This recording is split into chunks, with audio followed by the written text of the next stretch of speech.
कल ये तेरी बीवी फोन सब्जी की दुकान में भुलाई। वो तो भला है कि पहले भी 5 बार भूल चुकी है, तो लोगों को पता है कि ये मोबाइल तेरी बीवी का ही है। अरे तो कौन सा आईफोन है जो लोग दबा लेंगे? 2 कौड़ी का फोन है, न लाइट चलती है ना आवाज आती है, बस नाम का फोन है ये, नाम का। अरे नाम के फोन पर तू घंटों पंचायत करती है, न जाने क्या काम होता है। अरे कौन से शहर बाजार में तू काम करती है? बहू सास से जीत तो सकती नहीं थी, वहीं से चली जाती है, लेकिन हाँ भूलने की आदत उसकी अब भी रहती है। सुनो, नहाने जा रहा हूँ, ऑफिस के लिए देर हो रही, तो जरा ये शर्ट प्रेस कर देना। और हाँ प्लीज, और कोई शर्ट धुली नहीं है तो थोड़ा ध्यान से करना, ठीक है? अरे हाँ हाँ पता है, हर बात पे सिखाया मत कीजिए। इस घर में शादी करके तो ऐसा लग रहा है कि सामान्य ज्ञान की क्लास ही चलती रहती है, हर वक्त परेशान करके रख दिया है। पति नहाने जाता है और बीवी लग जाती है पति की शर्ट प्रेस करने कि तभी बाहर से आवाज आती है, कोई गरीब साधु को रोटी दे दे। अरे बाबा भूखा खड़ा है तेरा द्वार देवी, बाबा को भिक्षा देकर पुण्य कमा ले देवी। ओहो ये तो पुण्य की बात है कि बाबा दरवाजे खड़ा है। अब इसकी आवाज सासू माँ को सुनाई नहीं देगी, लेकिन मैं और ये कमरे में हल्के से बात कर ले तो क्या, अरे घूसी चली आती है। चलो पहले बाबा को ये रोटी दे देती हूँ। अब क्या था, रिंकी जाती है बाबा को रोटी देने, लेकिन पीछे छोड़ जाती है पति की शर्ट के ऊपर प्रेस, वो भी गर्मा गर्म। अरे बाबा रोटी तो ले लो, बस ये बता दो कि मेरी किस्मत कब जगेगी। ससुराल में हालात टेबल टेनिस के बॉल की तरह हो गए हैं, कभी कोई इधर फेंकता है तो कभी कोई उधर फेंकता है, कोई इधर मारकर उधर फेंक देता है। समझ में ही नहीं आ रहा कि ये भूलने की आदत कैसे ठीक होगी। कोई उपाय हो तो बता दो ना बाबा। बाबा घर के अंदर देखते हैं तो 1 घंटे बाद टीवी पर गजनी फिल्म शुरू होने वाली होती है। याद है ना, गजनी फिल्म जिसमें आमिर खान को भूलने की बीमारी होती है और वो हर बात को लिख कर याद रखता है। अरे बेटे, हम बाबा हैं, हर किसी सवाल और जीवन में दुख परेशानी का निजात है हमारे पास। तुम एक काम करो, 1 घंटे बाद टेलीविजन के सामने बैठ जाना और जो फिल्म देख रही हो ना देख लेना, तुम्हें तुम्हारे सारे सवालों के जवाब मिल जाएंगे।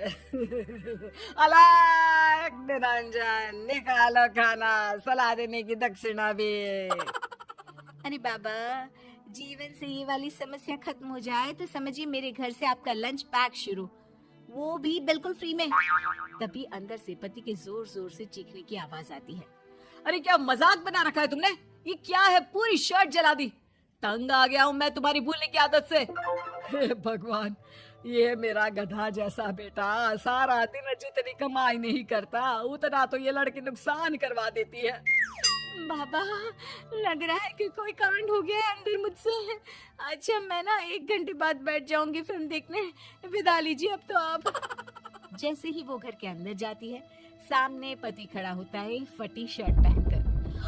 ओह, माफ करिए, पापा आ गए थे दक्षिणा के लिए। अब कर्म और धर्म का लेखा जोखा भी तो संभालना है ना जीवन में, तभी तो चली गई थी उन्हें रोटी देने। वैसे खुशी की बात है, बाबा ने कहा है कि 1 घंटे बाद टीवी देखना है और टीवी देखते ही मेरी ये बीमारी का निजात निकल जाएगा। हाँ हाँ, और जो नुकसान हो गया है यहाँ, वो क्या तेरा जोगी बाबा भरेंगे? देखिए प्लीज शर्ट बदल लीजिए ना। नहीं, आज तो मैं ऐसे ही जाऊंगा ताकि लोगों को भी पता चले कि कैसी भुलक्कड़ बीवी के साथ निभा रहा हूँ मैं। शुक्र मानो कि छोड़ा नहीं है तुमको। पति की ये बात तो अब रिंकी के तन बदन में लग जाती है। वो सोच लेती है कि अब किसी भी हालत में वो अपनी ये भुलक्कड़पन की बीमारी को खत्म करेगी। फिर क्या था, पति तो फटी शर्ट पहनकर चला जाता है और 1 घंटे बाद बहू कमरे में सो रही होती है कि सास आ जाती है। अरे भुलक्कड़, तुझे तो फर्क नहीं पड़ता, लेकिन हम लोग परेशान हो चुके हैं।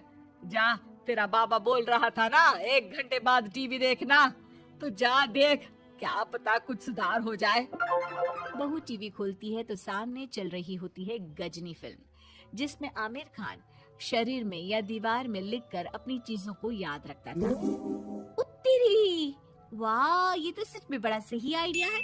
इससे मुझे याद रहेगा कि क्या करना है और क्या नहीं। अब तो मैं भी सब सीख लिया करूंगी। वो टीवी बंद करके किचन में जाती है कि सास की आवाज आती है। अरे तेरी बुआ सास आ रही है, खाना बना लेना उसके लिए भी। जी माँ जी, बिल्कुल बना लूंगी। और सुन, वो कल वाला जो आटा बचा था ना, उसकी 2 रोटी बुआ सास के लिए बना देना। आटा पड़ा पड़ा खराब ही हो रहा है। बहू फटाफट रोटी बनाती है, लेकिन तभी उसे ध्यान आता है कि बुआ सास की रोटी तो पुराने आटे से बनानी थी।